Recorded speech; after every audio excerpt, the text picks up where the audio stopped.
All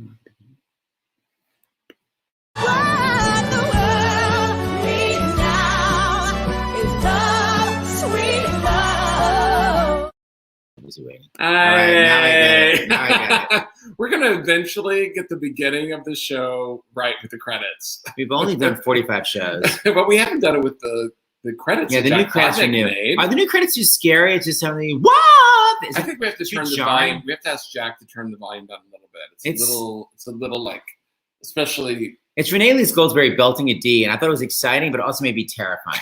So anyway, we may gentle it up. That's right. Oh, we're on the wrong sides again. I don't know what sometimes happens. Oh no, we're on the right sides. Oh, right, James Seth. Everything is reversed. It's with so the whole weird. Laptop. We're using my mom's HD camera that we've plunked onto the top. HD is not a good idea when you're older than Sky. By the way, just turned 18. I gotta be honest. I'm James Wesley. This is my husband, Seth Rudetsky. Welcome to Stars in the House, a twice daily online chat filled with laughter and education and music, and that's all for the Actors Fund. Well, it's all for the Actors Fund, meaning you could just come here and just watch. Yeah, but absolutely. Also, you could be donating at Stars in the House in the bottom, and the money goes to the Actors Fund. And a lot of people don't know why it's called the Actors Fund, because it's not just for actors. It is for anybody in the arts, on stage, backstage, in front of the camera, back of the camera.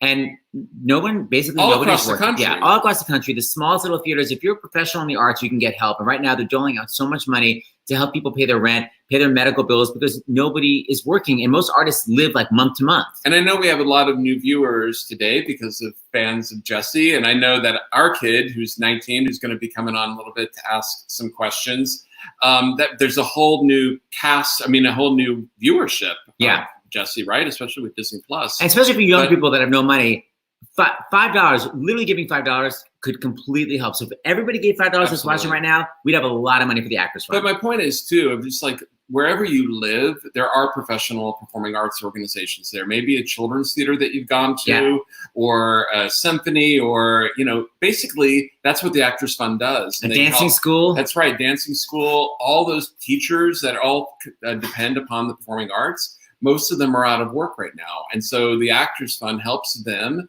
pay for their rent if they need help with their rent, or food, or their utility bills, those sorts of things. So that when all this will be over, and this will come to an end. Normally we have this gentleman named Dr. John LaPook, who's the chief medical correspondent for CBS. And he says that there's going to be a beginning, middle, and end to this. And so there will be an end to this. And that's one of the reasons why we do this show. Because when it's over, we want the arts to survive. Yes. So all the money you're giving right now is letting the arts survive after everything ends. Absolutely. So I know it feels endless, especially when you're a young kid, like one day feels like a million days, but like it is going to be over. So don't freak out right now and kind of enjoy stuff like this. And that's what I was going to say is one of the reasons why we do the show. And I call it like comfort TV because, we're all mainly home and we watch TV. And I know that Jessie is one of those big shows that people watch or can definitely binge watch now, along with everything else.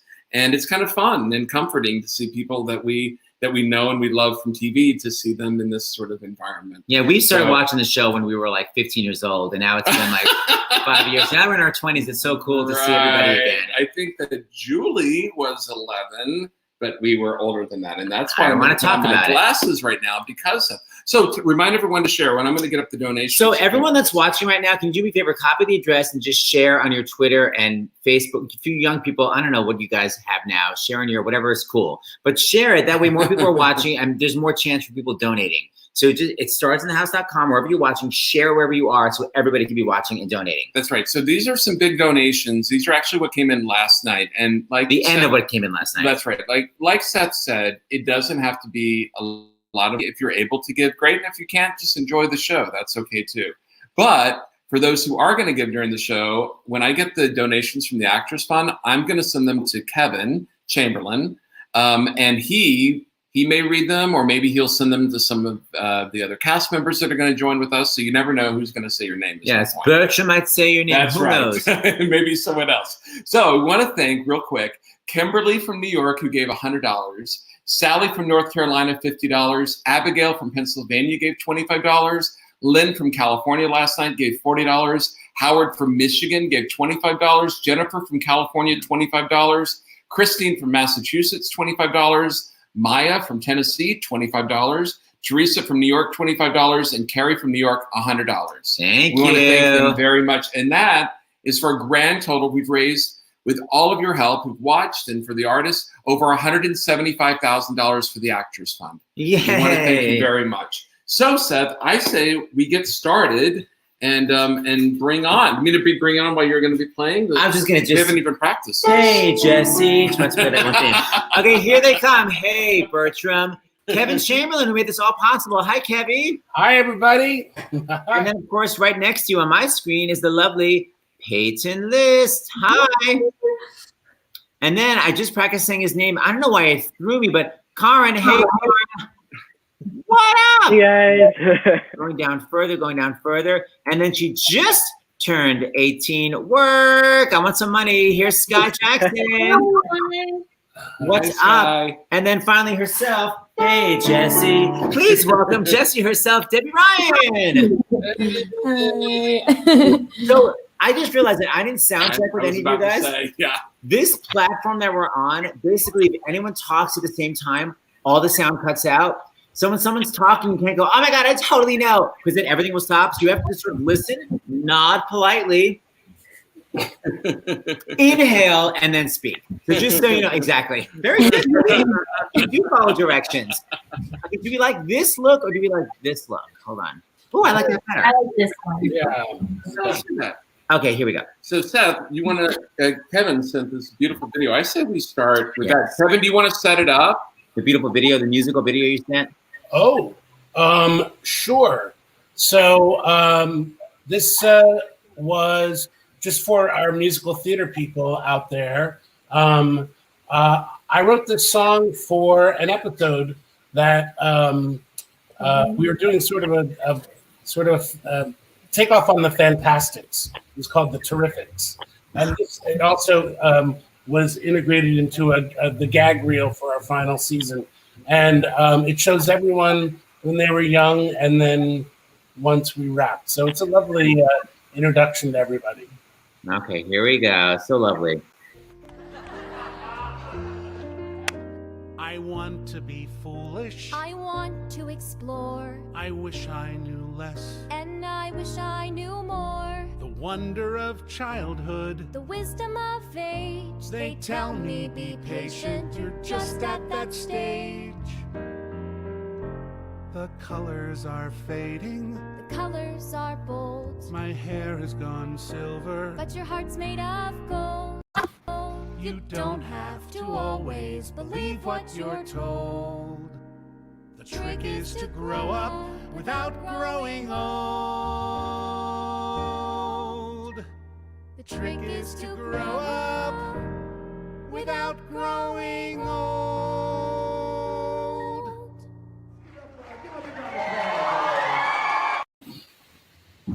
Ah, Oh. Debbie, what does that make you feel watching that? Crying feelings. Yeah, I mean, it's been really cool this year to sort of see everyone and touch base and connect. And some of you guys, like, we went here and got food and got coffee over the years, or stayed in touch or texted. And some of you guys I've seen more and less, but it doesn't, it sort of all zooms into a thing where you don't realize it's been like 8 years or something. It's been like a very, very long amount of time. And I'm 26 right now, and I was 18, I think, when we started developing the show, 17 maybe when we started developing the show. So almost a decade, and you guys are adults. Like, Sky, you just turned 18. Like, you guys are adults. You guys are grown up. And like that, you know, we were all just so young and figuring it out together, and it was really, really meaningful. And like Kev just sort of swept us under his wing and taught us so much. And I don't know, it's really cool. I think you guys have grown into such cool and smart and kind people, but all of that was always there. So it's interesting and really like compelling and heartwarming to see how that evolved. Ooh, someone's gonna turn off those notifications. Debbie, I love that. And of course, you know, everyone is missing Cameron, and I'd love to start with that. We have Kenny Frederick. We just have a comment.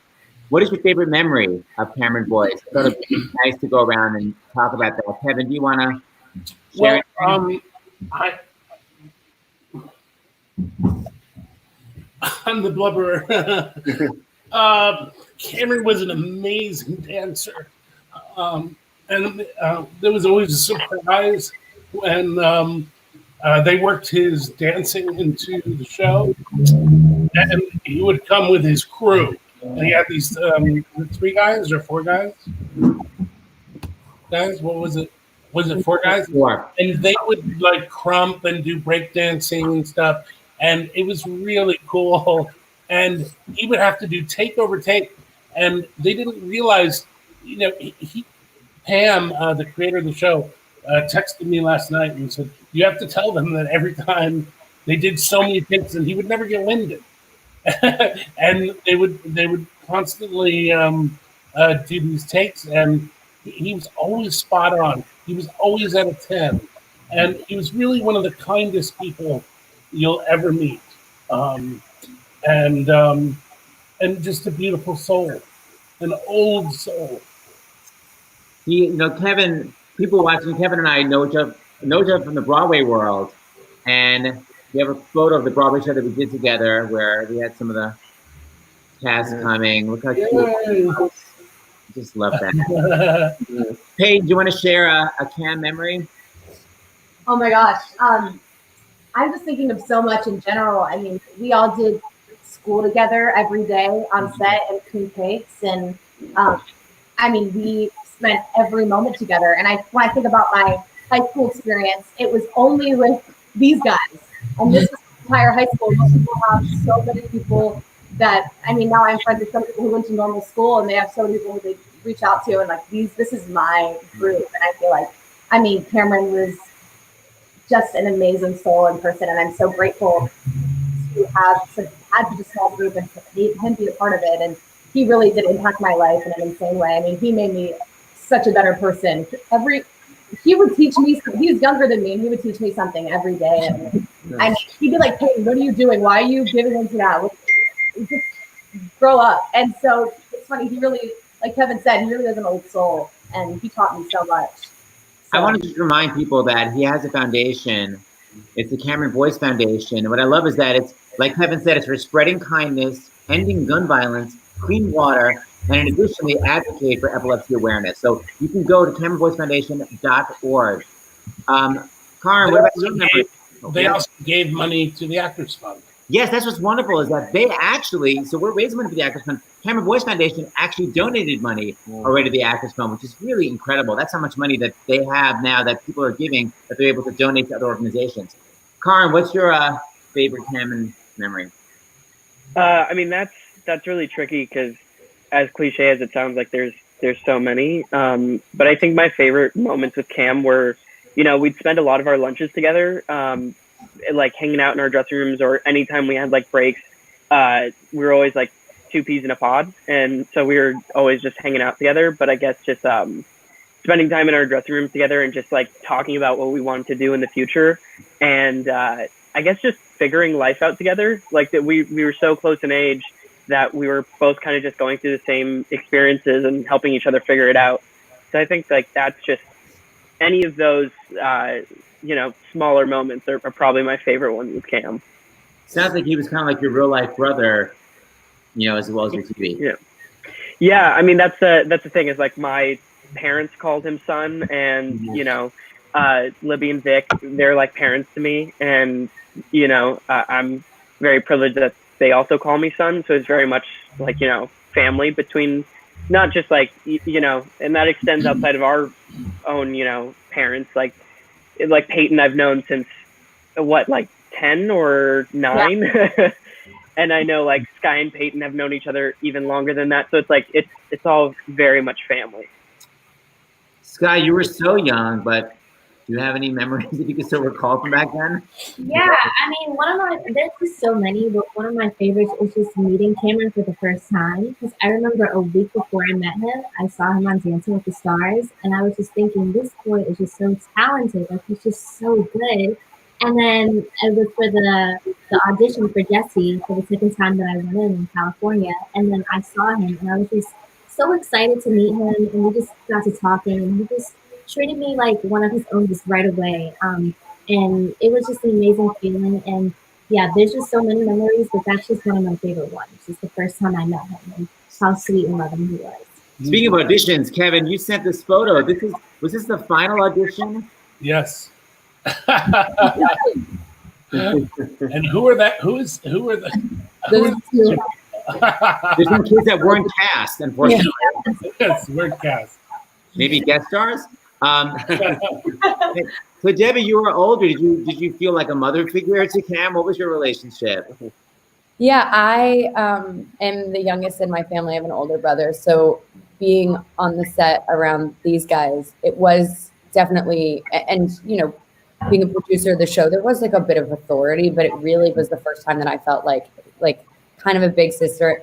But I just kept forgetting that we weren't like friends and all the same age and doing it together. Because it is such a strange sort of pressure cooker that you're in, where you're all trying to make the episode and do the thing. And Cam, I would say, so distinctly, like he could be casually like making a sandwich and would just sing and you'd be blown away. And like he would just be joking and doing a bit and dance and you would be like, how do you have that control of your body? And so if they give him physical comedy or stunts or sort of vocally, tonally, he could just make everything funnier because he was deeply skilled at the things. And there were times where, of course, when Disney Channel heard Cameron sing, they were like, oh, do that.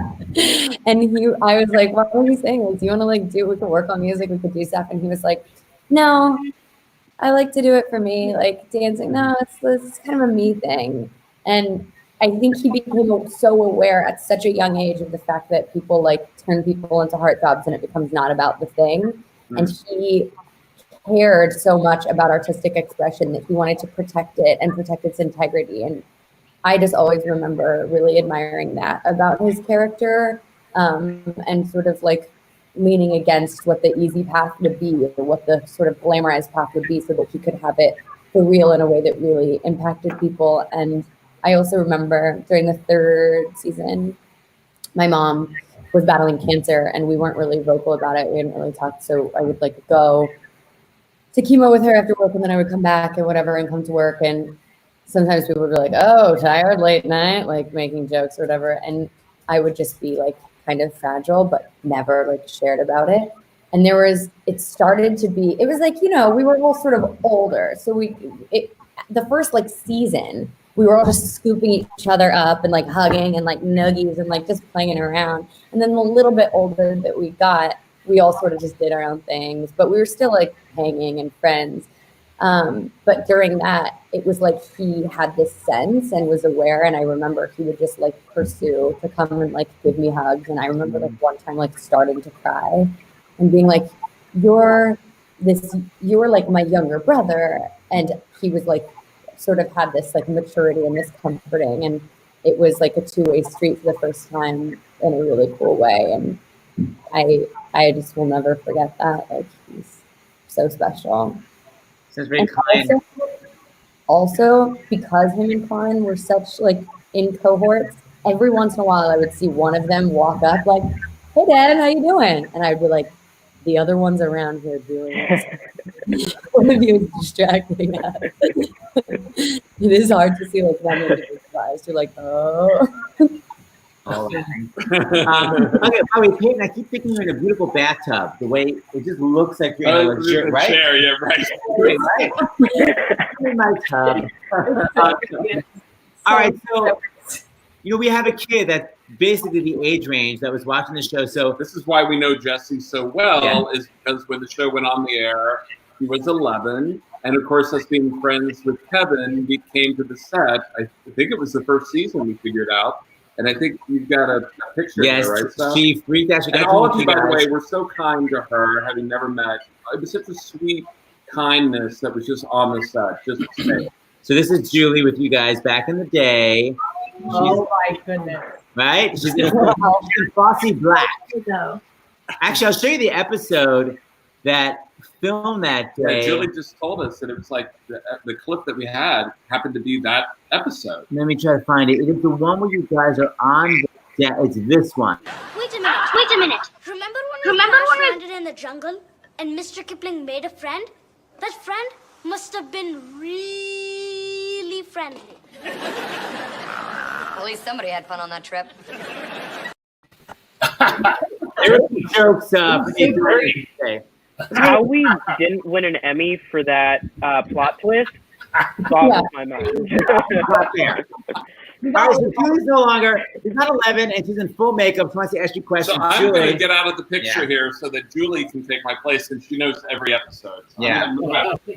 So, I wouldn't say I know every episode. Oh, you saw every take episode. it I definitely didn't see Come every over. episode. I don't even remember every episode. Hey, Julie. Hi, Julie. Yeah, so I have a few questions. I just wanted to know, like, going around, what is your favorite episode? out of 100 episodes, good luck. Like, which one stands out Mine, the most? mine is I was talking to Debbie about it last night. The Panic Room episode. I think it's so brilliantly written, and there's the kids are locked, are stuck in a panic room, but there's a camera and they can see Debbie and I, and we're rehearsing an audition that she has, but it looks like we're having a love affair. And so all the kids are freaking out that Bertram and Jessie are being romantic with each other. And Cameron had this hysterical bit where you find out that his character plays the accordion. And that was very funny. And then the wonderful JJ Toda, Josie Toda, is also in that episode. I wave out to Josie. And yeah, so Panic Room was really one of my favorite. And of course, I had one where I had a reunion with my boy band, which was Oh, I remember that one, yeah. next. Peyton, what about you in that bathtub?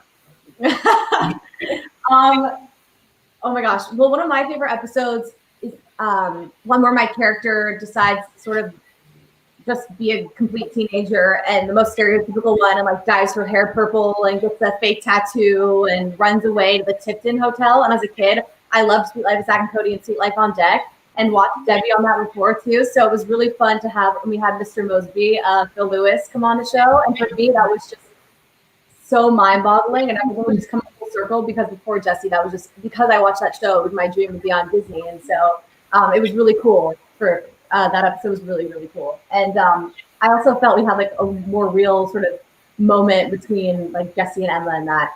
And another one of my favorite episodes with Cameron was the salsa dancing episode. Bertram has this salsa dancing competition. He thinks it's a salsa eating competition. And I got to dance with Cameron, and I'm a horrible dancer, so it was fun for me.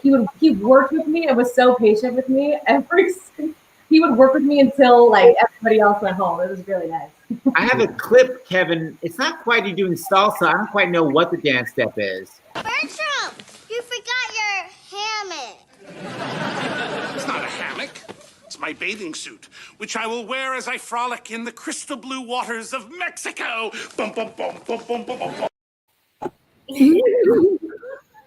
You still got it? I want to see that bathing suit on. Karin, what about your favorite episode? You know what? Mine is probably, it always like switches every time, you know, someone brings up like a different episode, you know, over time. I'm like, oh yeah, I forgot about that one that we did. But probably it's this wrestling episode, and it's very early on in season 1. And Cameron, so I think like, I forgot exactly what the storyline was, but Bertram, Kevin was like teaching us how to wrestle. And then Cameron and I ended up having to do like a human wheel, which was just a hilarious, weird thing to learn. But yeah, I think that was my favorite. We love Bertram. As a matter of fact, Bertram is my favorite character of all time. Just FYI. Scott, what about you?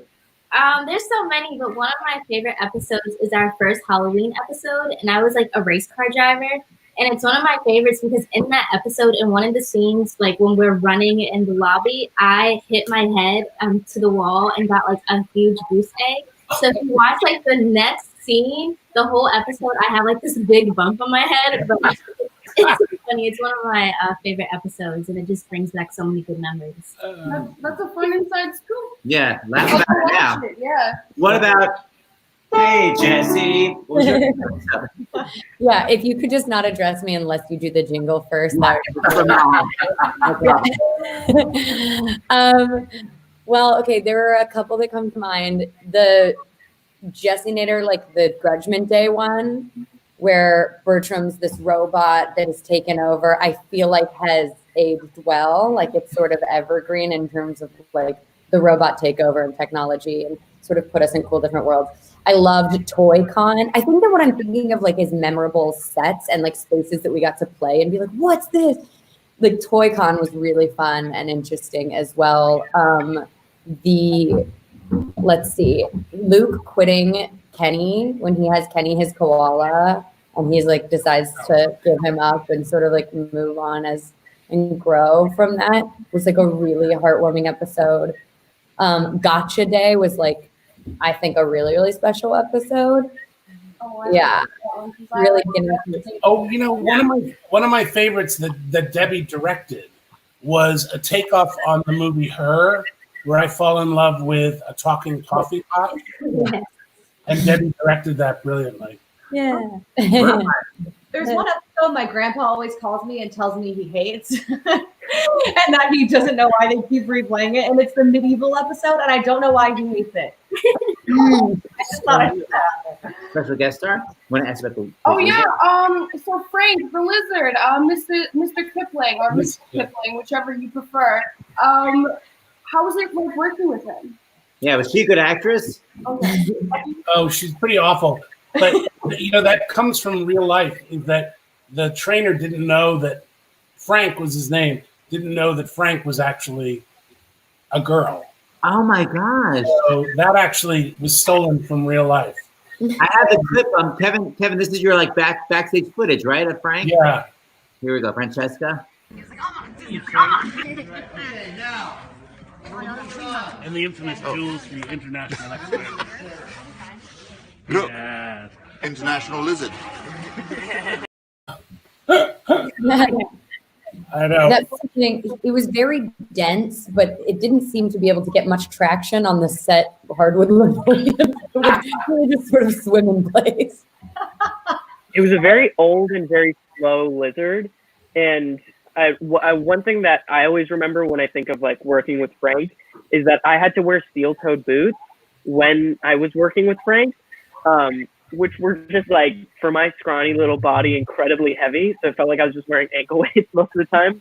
And what like most people don't know is that sometimes to avoid having to deal with Frank most of the time is we would just get like like those dog walking, like the leashes, like the plastic part, and our special effects put a metal rod in there and painted it red.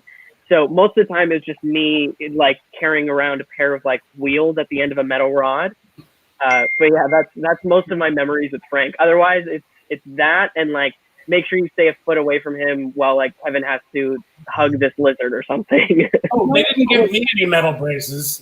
It's only the kids. I was scared of Frank. At first, I was so scared, but then I was like, you know what? I've never seen anything like that before, especially a big lizard. And it was just so crazy. And everyone to this day still asks me if he was real. But no, I mean, she was a great actress, I guess you could say. Yeah, she did what we needed her to do. And there were also like a couple Franks. We had like a custom mold of Frank that we had made so that it's sort of in a really far off shot, and he's just sitting there. And there's that, but then there's like a little claw in case we need him to open a door or do something. So there's a little bit of puppeteering going on there. But there was one episode. Do you guys remember the episode where it's like the egg restaurant and like Frank, all of the eggs hatch and they like go to it was like how many baby lizards did we have on set? It was like too many. Yeah. It was like 20. I remember it was like a freezing cold stage. It was Debbie and I in like on a cart of some sorts, and then they were just covering us in slime. Yeah. And then Debbie trying to make sure that I didn't die and like didn't fall on slime in the middle of this take. It was a very, and then we had to eventually carry out like 5 baby lizards out of slime.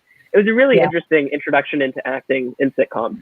Connor, it was wild. I see you're referring to this? Oh, baby Robbie!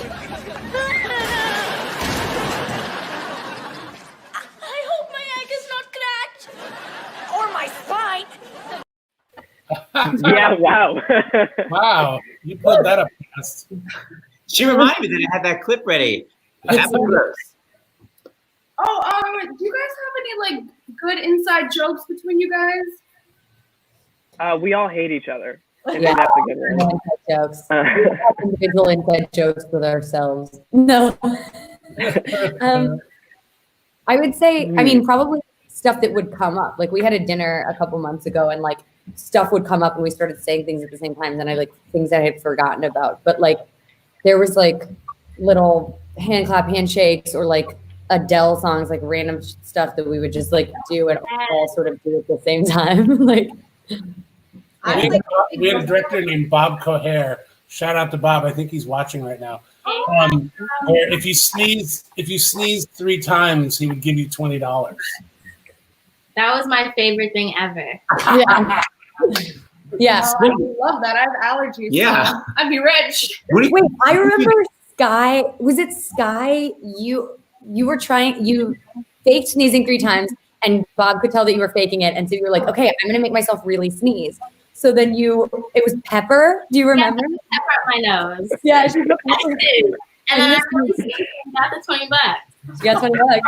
I remember I faked it once too, and my aunt was like babysitting me that week because my parents were out of town, and she was like, "I know you faked it, you little brat," and I was like, "Oh my God," I felt so bad, so I like took the $20 and I went and like put it back on. And then he was like, "No, Peyton, I want you to have it." Bob was such a good person; he still gave me the $20, and it made me feel even worse about myself and guiltier. And he taught me a lesson, not to lie, honestly.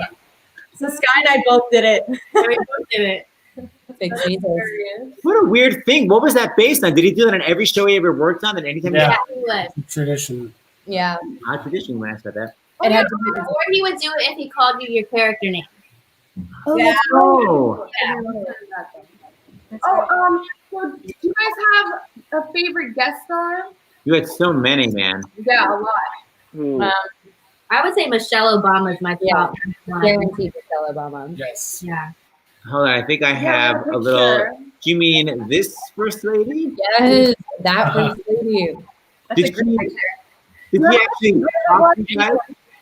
Yeah, she came on. She was super lovely, super warm. She had, you know, her situation with her. It was Secret Service. She had sort of her press secretary, like all of these people that were there that were sort of watching everything. And everyone was, so you think that it's going to be a big deal. We sort of were like all buttoned up and we had never had to go through that amount of security. And then she came on stage and was so unassuming and warm and disarming and like funny and improvised with us and looked everyone in the eye and said hey to everyone's parents and remembered people's names and was so nice to members of our crew that she interacted with one time. She would just remember them. I mean, she is a rock star. Like she's unbelievable. She loves the theater.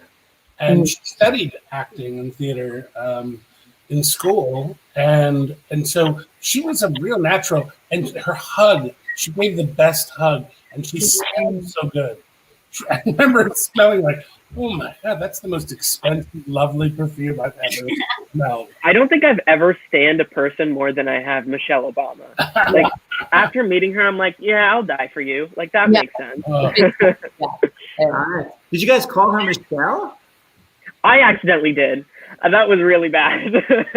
Yeah, like you're supposed to like. There's protocol, and like they kind of someone like was just like, hey, heads up, it's Mrs. Obama or Madam First Lady. Like there's just, and I think I personally was so starstruck that when she came over to say hello, I was like, hey, Michelle.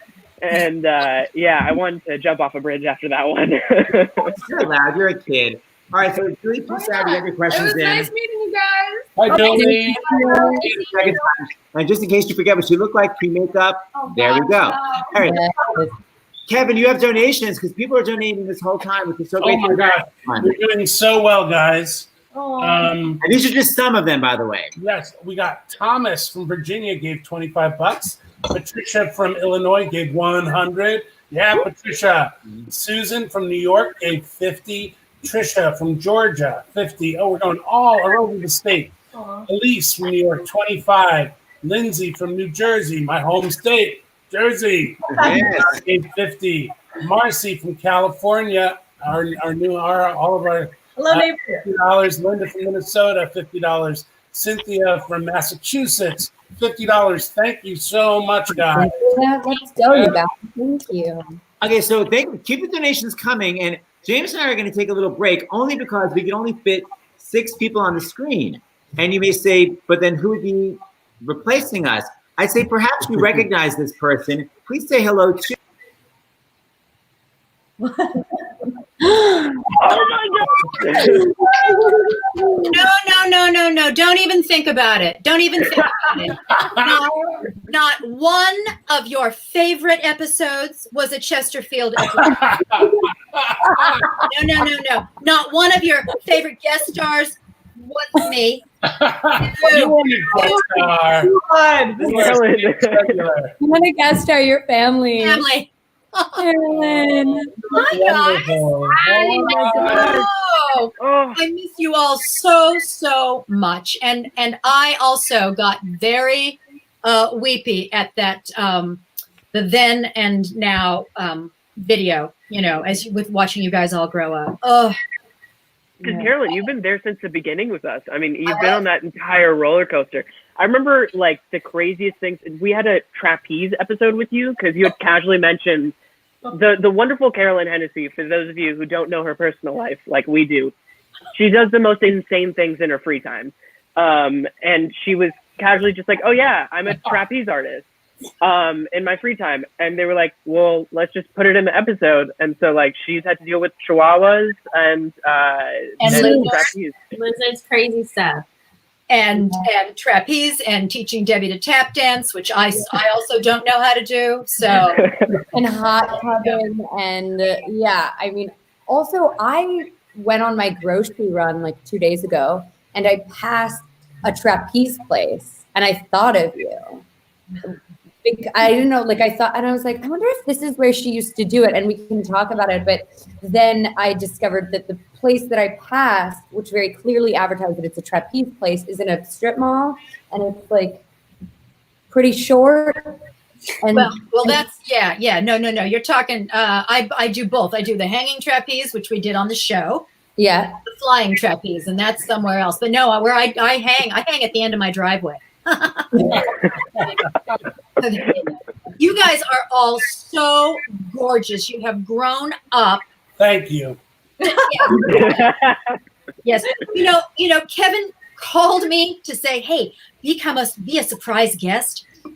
And he said, it's Bertram Winkle calling. And I went, "Your last name was Winkle?"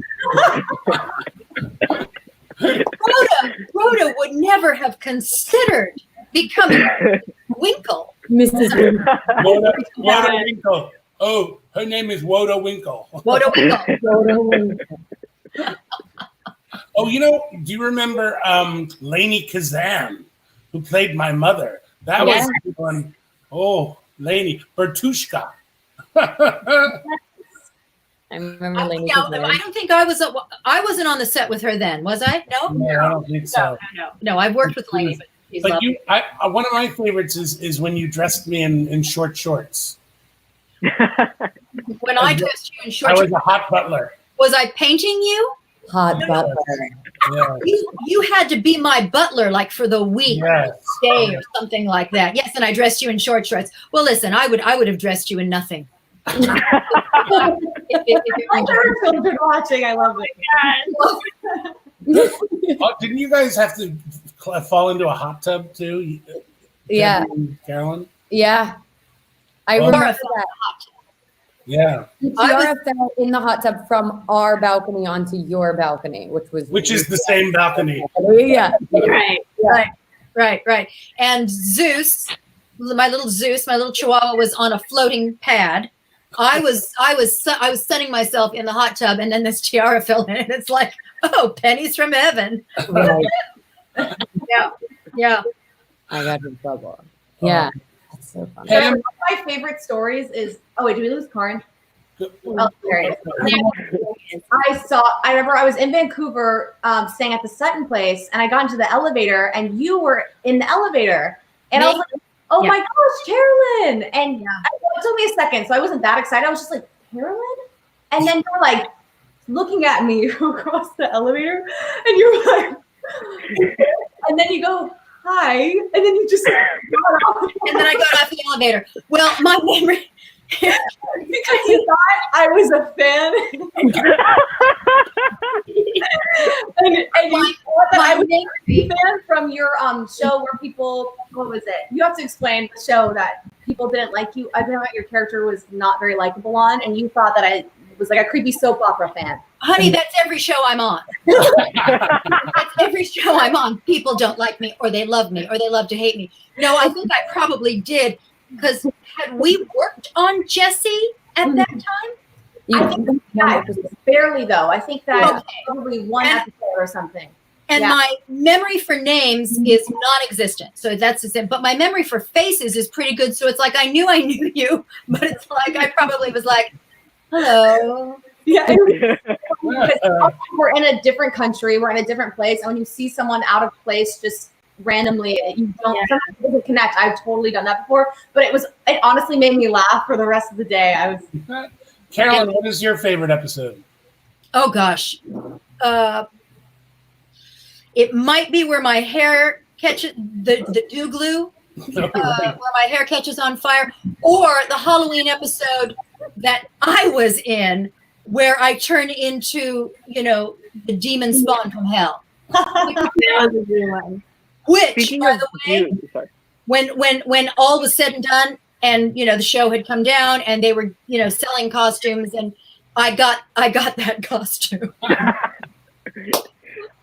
Speaking of dew glue, Carolyn, I have so many fond memories of you, but anytime your name comes up, the only thing I can think about is all of us being trapped on an elevator for 6 hours trying to get a chihuahua to exchange bottles of glue, and Carolyn having to press her butt against my face. That's right. You listen, there are people who would pay money. very true. I would pay money. Just for the experience. Right. I know. And you ended up being Brooks's mom, right? Oh yes. The wedding episode. The wedding. Those episodes. Yeah, those were he was so beautiful. He was so gorgeous. Yes, there's that outfit. There you guys are. That was the wedding, yeah. The hats. We love the hats. But yeah, no, he was gorgeous. He's a sweetheart. We are actually still really good friends. We do game nights and stuff together. Him and my real life partner and me, which is ironic. We were gonna bring him on. Shoot, we didn't.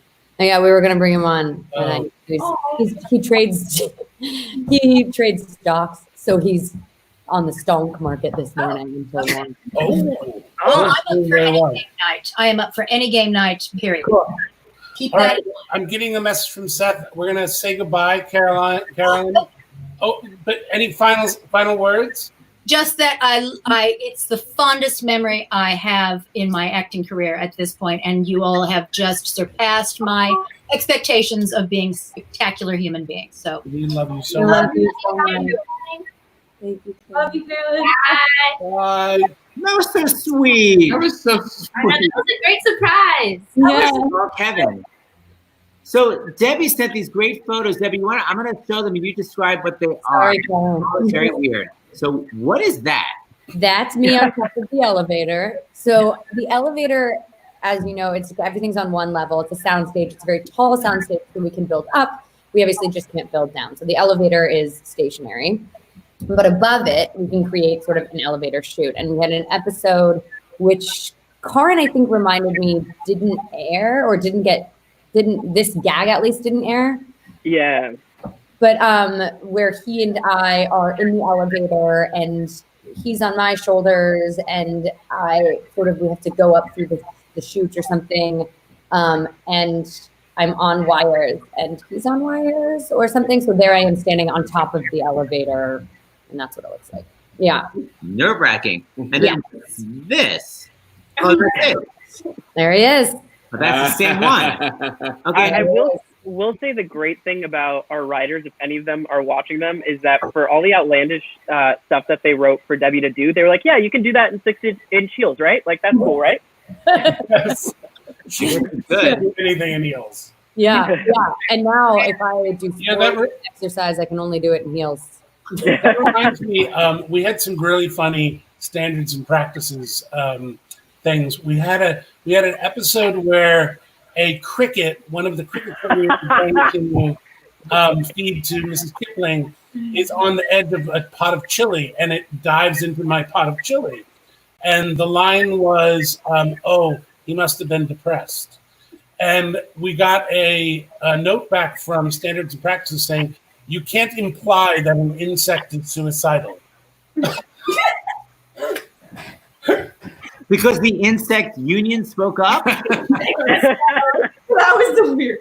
We had the Humane Society there for a spider episode to make sure that the spiders were not harmed. That's sweet and weird. And what was another S&P? Oh, the famous gluten incident. Sky, do you want to tell that? Yeah, the gluten episode. Was it who threw the pancake at Josie? I forgot. Yeah, I think it was me. I think so. Yeah, it was me. And I guess like some mom wrote in saying like you can't throw pancakes at a child, gluten this, gluten that. He had a line that said, don't throw pancakes at me, I'm gluten intolerant. Yeah. And Chelsea was never like brought onto her show because so many parents were outraged. Oh, another one was the character Creepy Connie. People got upset that we called a girl Connie creepy because girls with Connie, the name Connie across the country, were getting bullied at school being called Connie. So we didn't even realize what kind of effect certain things had. Yeah, and that's interesting too, because I think that we are at least mindful of it. And in all of our meetings when we're breaking stories and stuff, when we're deciding to create a character who's like unlikable, you don't use very common name. Like you're not going to make a Connie, like you're going to try to minimize the outfall by like having someone with maybe a more specific name. And then somehow we still got the Connies bullied, which is unfortunate. Yeah. That was our plan all along. We created a TV show to bully the Connies. My middle name is Connie. There are. There's another picture. This is you, I guess, with the audience? I can't quite tell. Oh, Cameron and I are doing a bit on the phone. I think this was maybe one of the ones where he and I were in a car. It was maybe a fantasy sequence. I don't remember actually, but like, yeah, we're like in a car or something and we're on the phone. And that might've been us like talking to Standards and Practices or talking to someone at Disney Channel and being like, can we just do this joke? Like, can we just try it? Like that might've been one of those things where we were just like, let's talk to her. But yeah, Cameron, like, I just think it's so funny. Like, Cameron in a little suit and then me like in a hot pink dress and us like at Video Village and the people who are actually making the decisions are in jeans and t-shirts and we're like dressed up like business guys. Like little adults. You did have so much physical comedy in those heels. I was just here, check this out.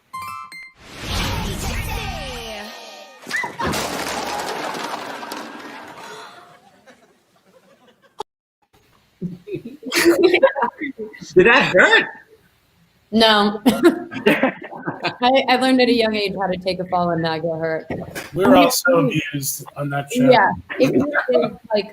If you said, I'm not comfortable doing this, they would totally work around it. But I think that when you're, first of all, I was comfortable doing it. I was like, let's go. I like climbed trees as a kid. I had a big brother. I wrestle. I did gymnastics and stuff. So for me, it was really exciting and took fight training. That was fun for me. But it definitely gets to the point where they just kind of write things in. They're like, you're good doing that, right? And you sort of at some point have to be like, wait, you realize like you're asking a kid to like car in on the cart and the egg thing, or like the girls had gags that they were doing that was like, of course, the older you get, the more that you're showing off your physical comedy and finding your voice, the more that they're writing to it, which is exciting. But there definitely has to be a point at which you're like, I'm not going to 15 times like throw myself over the back of a couch. Like I had a dunk tank episode where there was about 4 feet of water for my big frame, and I went down and broke my big toe. Bertram got really abused by all the liquids and the food products getting hit. I was covered in salsa at one point, which is not very pleasant. But it was awful comedy. Yeah. The funny thing is, like, the one time that I like really almost drew the line was one of Debbie's episodes that she was directing, and I had to be like really depressed and like eating pork rinds, but the smell of pork rinds made me want to puke, and I had to be covered in them. And I think that was the one time I was like, Debbie, I can't do it. And then she was like, it's okay, it'll just be one take, I promise. I remember they wanted to eat a raw pickled pig's foot, and they were like, no, it can't be chicken, it has to be that. And I wanted to throw up. That was the worst thing I've ever done. It had like the toenail on it and everything. I couldn't. So now, one of the episodes I wanted to talk about, because people to this day always come up to me, and it's the body switching episode. And I was so mortified to have to do Karen's accent. And it was just, we were all sort of terrified. It was really a big acting challenge because we all had to act like one another. Right. Wasn't that crazy? Yeah, that was actually, it was harder than I expected. It was a really definitely. And I think it's hard to separate like what someone's personality is from their voice. So it's like, I know Karen, and I've only known Karen this way, right? And I know Sky, and I only know her this way. But then it's like Sky as Zuri, minus Sky's body and like the way that she speaks. But then add that into me and subtract Jessie. Like that's what it's like. Oh, guys, we have lots more donations. We're ready to hear a lot of money. Jordan from Hawaii, $25. Michael from Ohio, $25. Jake from Florida, $50. Christy from Texas, $25. Lee from Arizona, $25. Craig from Missouri, $250. Craig, I'm also going to link my Wire account. Yeah. Go right there. We know someone wrote in named Chloe Michaels. Someone can answer this. Who do you think is most like their character and who is most unlike their character? Wow. Ooh. It's funny because I think those characters belong so much in the age in which they were. Yeah. So it sort of is like at the time, maybe we can answer like who was most at their character or is most like with their character at the time. I was. Yeah. You were the most precocious. Yeah. But the funny thing about Sky is like even though you had to like have these imaginary friends throughout like season 1, it was still this very like mature person. So it's like it was very amusing watching you jump in and out of those scenes and like be just kind of this adult in a child's body and having to do these scenes where you're like, oh, so what's the line, and then jump back into pretending to have imaginary friends. Right. It's also interesting because she would be like she had this really smart EQ, so she would be like emotionally advocating for like better communication for her mermaid. She would be like, she just needs to know it. You know what I mean? It was like that juxtaposition is very good. I have a question for everyone but Kevin. So when you guys started the show, did you know Kevin's like theater background and musical theater background? Like, what did you know about him? No, I didn't at all. Well, we knew it once we were done with the show. Let me tell you,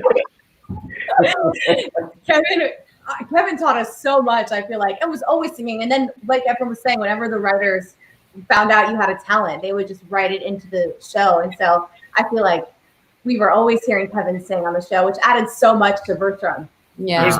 There's one scene where we were all hungry on a ship, and I had to eat a leather couch because there was no food. Oh my God. We were licking a leather couch, eating, and going, I'm a 3-time Tony nominee. Licking a couch. Yeah.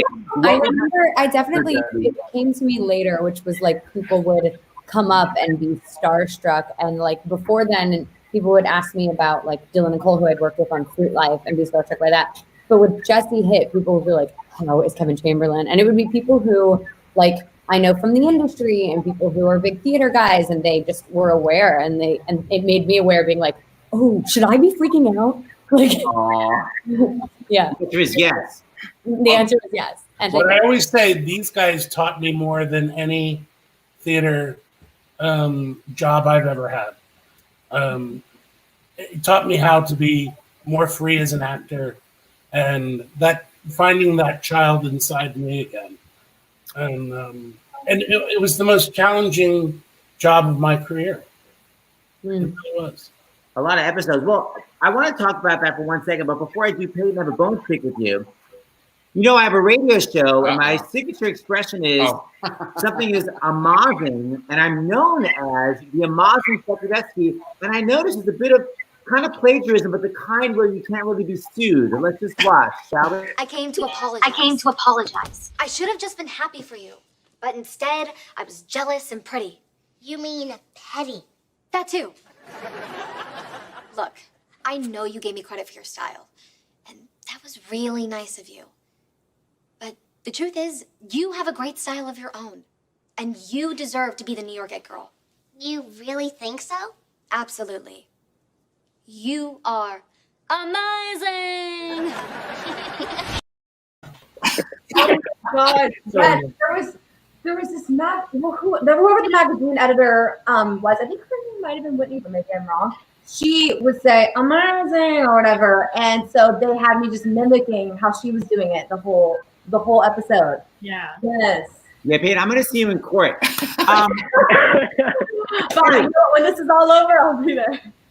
Kevin, talk about your cry/laugh, which to me is tip of the hat to the 1930s. The Burt Lahr. Yeah, so I am a huge Burt Lahr, Wizard of Oz, Cowardly Lion fan, and I played the Cowardly Lion when I was in high school, and we share that role, Seth and I. Yes, I was in 4th grade when I did it. He was in high school.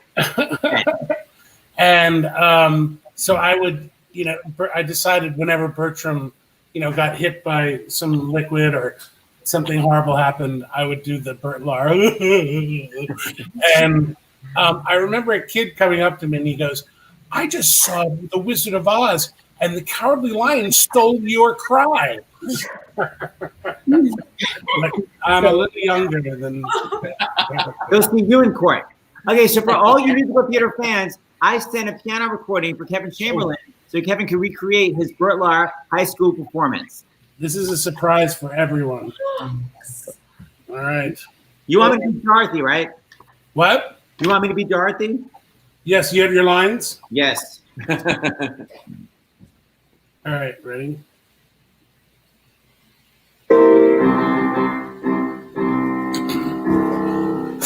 I, what a king, you're the first, not queen, not duke, not prince. My regal robes, you're the first, satin, not cotton, not chintz. I'd command each thing, be it fish or fowl, with a woof and a woof and a royal growl. Woof! To kick my heels, all the trees would kneel, and the mountains bow, and the bulls kowtow, and the sparrow would take a wing. Fly, what king? Each rabbit would show respect at me, the chipmunk genuflect at me. My tail would lash, I would show compassion for every underling. Fly,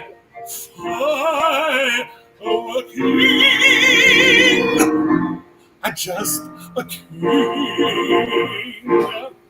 Seth. Your Majesty, if you were a king, you wouldn't be afraid of anything. Not nobody, not no how. Not even a rhinoceros? Impossible. How about a hippopotamus? I'd thrash him from top to bottom. Suppose you met an elephant. I'd wrap him up in cellophane. What if it were a brontosaurus? I'd show him who's king of the forest. How? How? Courage. What makes a king out of a slave? Courage. What makes a flag on the mast to wave? Courage. What makes the elephant guard his tusk in the misty mist, the dusky dusk? What makes the muskrat guard his musk? Courage. What makes the Sphinx the seventh wonder? Courage. What makes the dawn of the black thunder? Courage. What makes the Hottentot so hot? What put the ape in apricot? What do they got that I ain't got? Courage. You can say that again. For courage is the thing of kings. With courage, I'll be king of kings. And all year round, I'll be hailed and crowned by every living thing. Fly,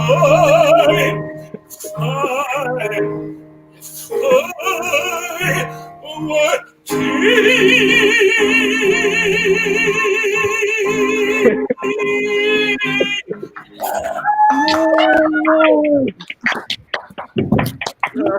All I could think about was the people that are joining in the middle of your song and just singing.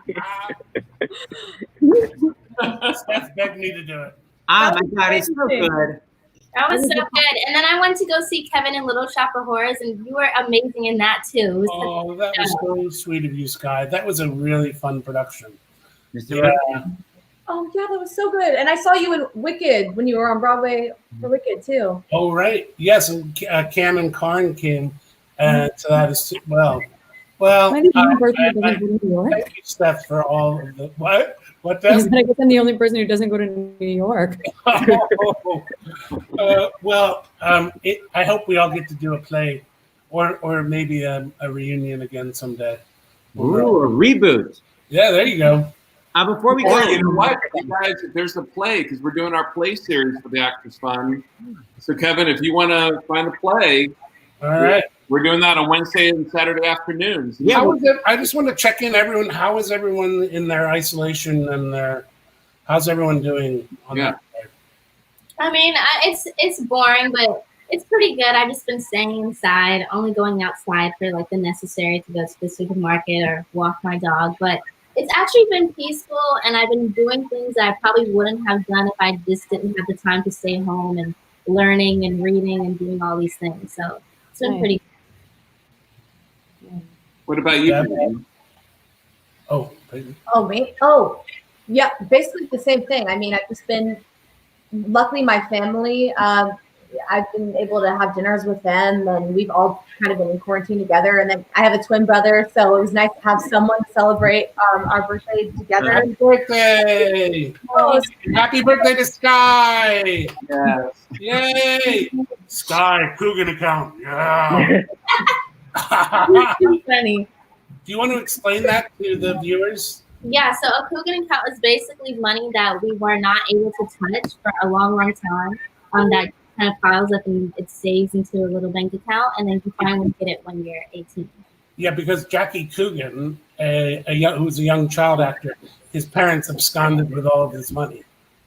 And so he went to the union and said every child should have an account where money is put aside when they turn 18. Yeah. Now you got it, girl. Now she got There's it. a photo I want to show, a final photo that Debbie sent. The final episode for everybody. Yeah. So. Yeah. That one was like that episode. I think the most emotional I've got is the last episode and also the wedding episode for Jessie. Because actually, a lot of fans don't know this, but the first time when Debbie walked down the stairs, no one had seen Debbie in her wedding dress. So that's actually like all our live reaction. So she like snuck in behind stage with wardrobe, and they got her up the stairs.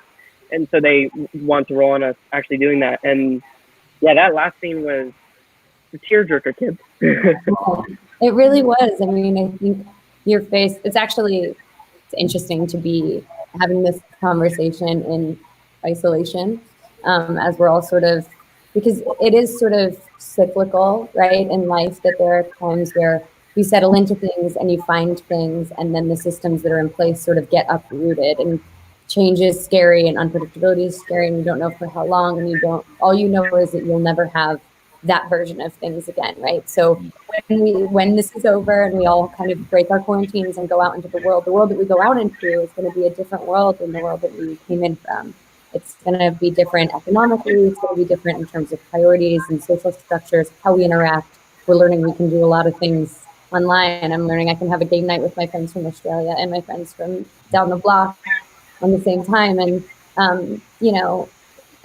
money priorities and jobs and where we give our attention and our love.